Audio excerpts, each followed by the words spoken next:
Hello, welcome to my channel. My name is Diana Perdomo and I want to talk about my last birth. So in my first birth story, I told when I was 16 a long time ago how I almost died, and then I had a second son and I almost died also, and then my third son I almost died also.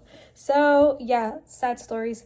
But this last one was kind of like a really good story. Now that I know that I like bleed out basically with all my births, this birth I was prepared, and they were gonna induce me because like a week earlier than my due date, because they knew about my issues and like what's going on with me. So they chose a date specifically when a doctor was gonna be on there, because I needed a doctor. I don't need a midwife because my issues and my problems. And I remember thinking, like, for my second child, I didn't get the epidural because I wanted to prove myself that I could do it without the epidural, and not knowing that I was going to bleed out again, because we didn't think it was going to happen a second time. We thought it was like a one-time thing. So for my third one, I was like, I need all the strength that I can get. So then I did get the epidural because I just didn't want to be tired with the pushing and stuff like that. Well, it was like a long time, like I don't remember how many hours exactly, but it was like it was like all day. I went in like at 7 in the morning, 8 in the morning, I believe, around there, and it was like the afternoon, and I was not opening. I like stayed at, I want to say, like 4 centimeters, and I knew that if it didn't work, I was gonna get a C-section, and I'm like super scared of that, and I just didn't want to go through that. So I remember that I prayed a good 30 minutes, and I was just telling the Lord, like, Lord, please help me, let this progress, like help me with this, and I need you to do a miracle for me, like I really need you right now. And I remember that the nurse had checked me, and then like an hour, like 2 hours later, I like called them in again, and I was like, please check me again. And she's like, are you sure? I just checked you. Are you sure you want to get checked again? Because, you're not really supposed to get checked a lot because, you can get an infection and it's kind of dangerous. But for some reason, I was like, no, like I'm feeling some pressure down there. Like I want you to check me.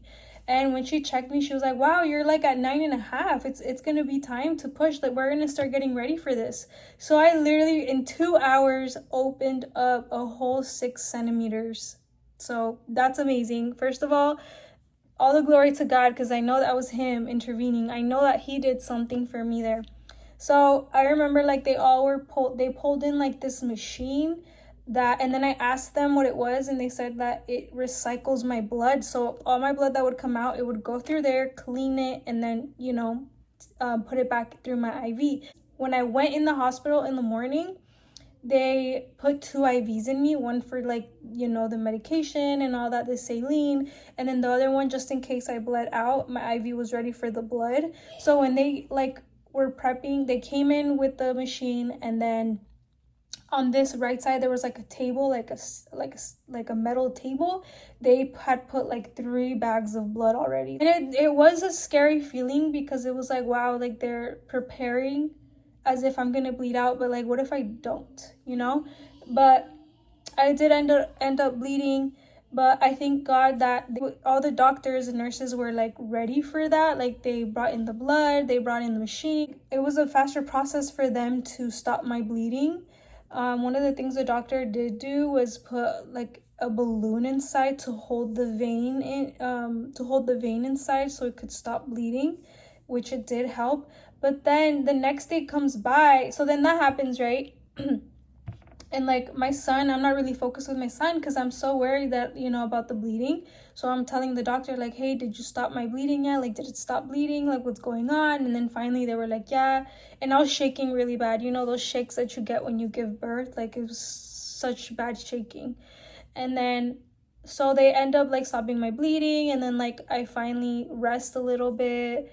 And I remember the next day comes along, and the doctor comes in, and they said that they have to remove the balloon. Okay, this is really intense. So they said that they have to remove the balloon, and if they remove the balloon and the vein isn't healed and I start bleeding again, that I have to make the decision whether probability that I could bleed out when they take out the balloon. So I had to make the decision of getting flown out to another hospital. It was like a bigger hospital 3 hours away, or go to another hospital 1 hour away, and they each like deal with bleeding on their own. And she had mentioned like in one hospital they were gonna put like metal like lines inside my stomach, like on the sides and like all this stuff. And I was just like, I do not want none of that. So I remember thinking like, Lord, I'm so disappointed. Like, why does this happen to me all the time? What is going on? Like, I don't understand. I already bled out, and now I have to worry about like dying again, like taking out my balloon and then me bleeding out again. Like, what is going on? So then I literally made the decision and I said, Lord, you are going to take care of me. I'm not going nowhere else. They're going to take out the balloon here, and whatever happens, happens. I literally put my faith in the Lord, and I said, Lord, if you want me to go home to you, if you want me to go with you, like, this is where it's going to happen, because I'm not going nowhere.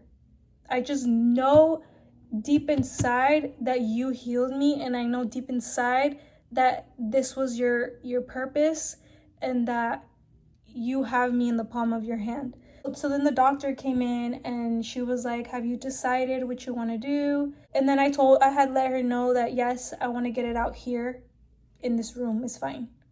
And she asked me like, are you sure you want to do that? And I basically told her that yes, I do. I'm sure. So then she basically said she was gonna get an ultrasound and first see if there's liquid, like blood, on top of the balloon, so the balloon and then my uterus on it, and to see if there was blood where the vein was. And it turned out that it looked like the blood had dried there in that area. So they started taking out the balloon like very slowly with the ultrasound at the same time, like making sure that like the bleeding wouldn't start. And I thank God so much, because I know that he was there, that there was no bleeding and the vein had like stopped bleeding. I was so happy to hear that, and I was just so grateful that I was okay and that everything went good. But it is still a scary feeling, because I remember before they started the medication to provoke my contractions, I cried to my husband a little bit and I said, I'm scared. I'm really, really scared. Oh my gosh, I'm starting to think about it. I'm going to think about it and then I'm going to cry. But I remember crying, and I was on the hospital bed, and like I was going to change into my gown, and I had told my husband like, I'm actually really scared. I'm really, really scared, and I know I shouldn't be scared, and I know that I should have faith in God, but sometimes it's really hard. But I know that at the end of the day, the Lord always takes care of his people, and he always has a purpose for what happens. God bless you, and I hope this doesn't scare you if you're pregnant, because every birth is different.